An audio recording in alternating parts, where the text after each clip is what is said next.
நான் அடிச்சு சொல்றேன், இந்தியா இறுதியில் கூட நுழைய முடியாம வெளியேறும்.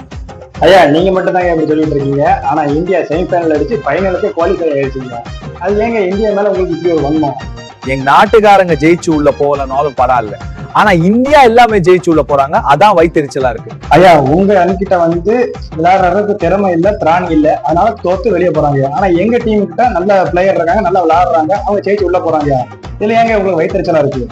ஐயா அது மட்டும் இல்லாம நீங்க உங்க அணியிலே இருந்துட்டு எதிரணிக்காக விளையாடுறீங்க, உங்க மேல ஒரு குற்றச்சாட்டு வைக்காங்க. அதுக்கு என்ன விளக்கம் தர போறீங்க?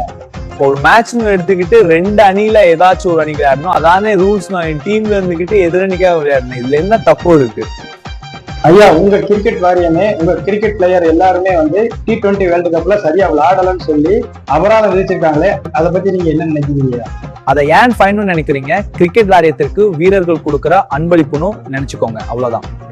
பாகிஸ்தான் அணி இந்தியாவில் விளையாடி பல வருடங்கள் ஆகிறது, அதனால்தான் அவர்களால் வெற்றி பெற்ற முடியவில்லை. இந்த 2026 வேர்ல்டு கப்ல அனைத்து போட்டிகளும் நீங்க இலங்கையில தான் விளையாண்டுருக்கீங்க. இலங்கையில விளையாண்டுமே உங்களால வின் பண்ண முடியல, அதுதாங்க உண்மை. ஐயா நீங்க எப்போதுமே இந்த மாதிரி தவறான கருத்துக்களை பதிவிட்டீங்கன்னா மற்ற நாடுகள்ல எப்படி அவங்கள மதிப்பாங்க? என் நாட்டுக்காரனே என்ன மதிக்க மாட்டாங்க, அப்புறம் எப்படி அடுத்த நாட்டுக்காரன் என்ன மதிப்பாங்க?